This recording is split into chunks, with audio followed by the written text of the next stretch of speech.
Yep, it's me again. We don't usually give sermons 2 weeks in a row, but alas, here I am, and here we go. Last Shabbat, I spoke about something that we can all relate to, the nightmare of having water in the basement, and how even that can connect to the Torah portion. I wanted to offer a meaningful message, but also not be too serious, I wanted to keep things light. I know that all of us are going through a lot of challenges, health, financial, familial.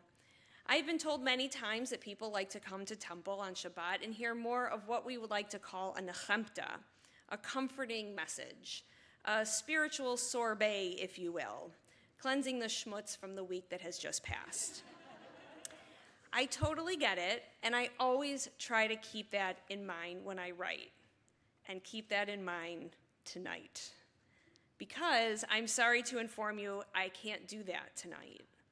Truth be told, I feel like now is not the time to really be comfortable about anything. And I'm not even really sure where to begin.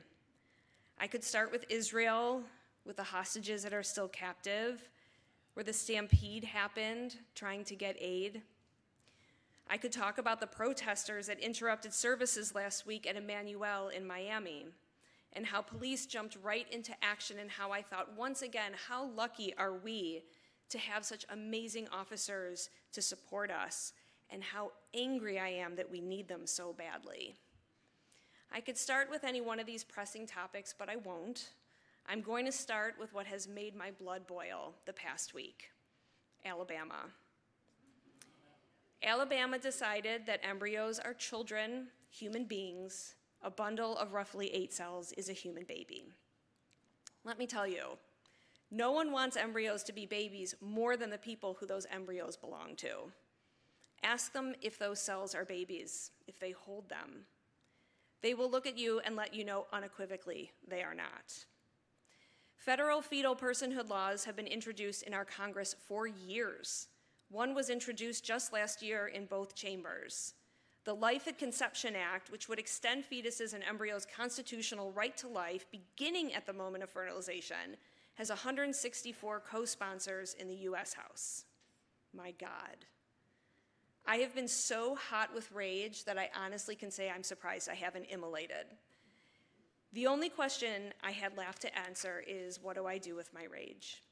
So I turned to words. Words are what I know, and I believe that words hold incredible power. So I decided I would harness the power of words to attempt to do something about this. Some of you know that I wrote an article for the online Jewish magazine Kveller. It was entitled, "We Chose to Let Our Frozen Embryos Go Before We Lost the Right to Choose." In the article, I basically bared my soul because I felt I had to. Those of us who were lucky enough to have had children through IVF without the threat of prosecution for our decisions need to protect those who do not now or might not have the same privilege. After our twins, Asher and Sage of blessed memory, were born, we had 2 embryos left in cryogenic storage. We agonized over whether or not to have more children. But ultimately, our grief over Sage's death and the danger of another pregnancy for me forced us to close that chapter of our life. It was, as we expected it to be, the hardest decision we've ever made, until it wasn't. When Roe was in danger of falling, we had another decision to make. Do we continue to freeze our embryos, or do we let them go before we could be held legally culpable for making the decision to no longer preserve them? We saw them as life in potential, but not life itself. With Roe, our decision not to continue preserving them would be an emotional decision, but not a criminal one. But we chose to let them go. We saw the writing on the wall a few months before Roe fell. We had 2 living children to love and raise, and we didn't want to endanger their welfare. This decision proved even harder than the one to stop having children, because we realized these little bundles of cells were our last chance. Signing that document was heartbreaking, but it was our choice. We decided how big our family would be. We decided it was time to let them go. All of these choices are being taken away in Alabama, and I've no doubt other states will follow. And any person says they support reproductive technologies but voted for this law does not understand what they are saying, and I imagine they also have a bridge to sell you. I want you to know that Judaism is clear. An embryo is not a human being. A fetus is not a human being. In the Talmud tractate Yevamot 65b, we are told during those first 40 days of pregnancy, the fetus is not yet considered a living being. I could give you many more proof texts backing this up, but that's for another time.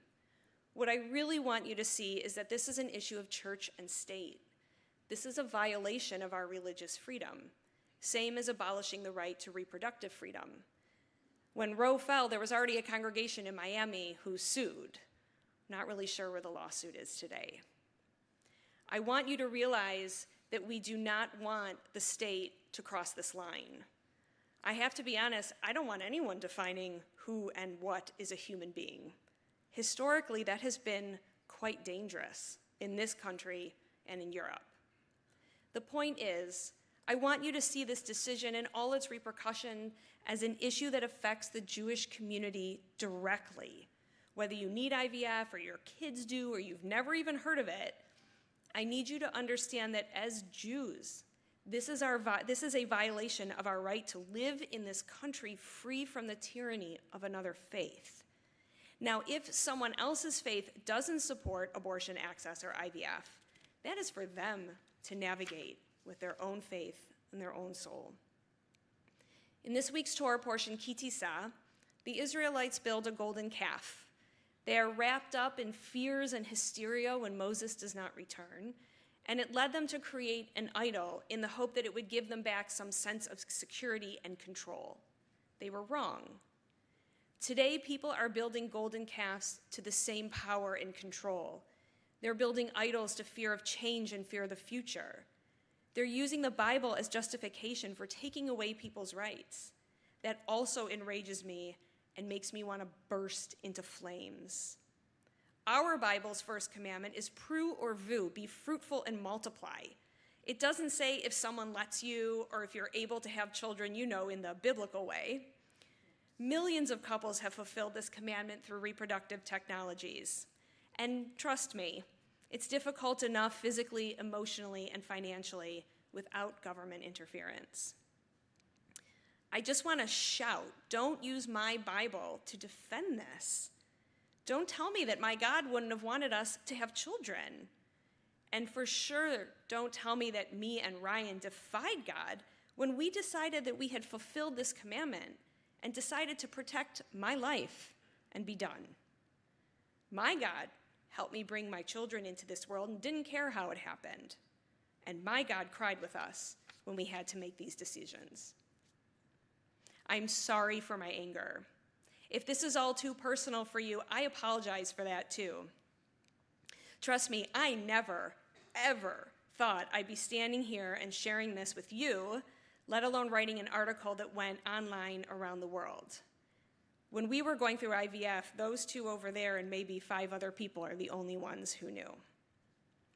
I can promise you that rabbis around the country are speaking about this, writing about it, and will stand at the front lines to defend reproductive freedom. And I will be one of them.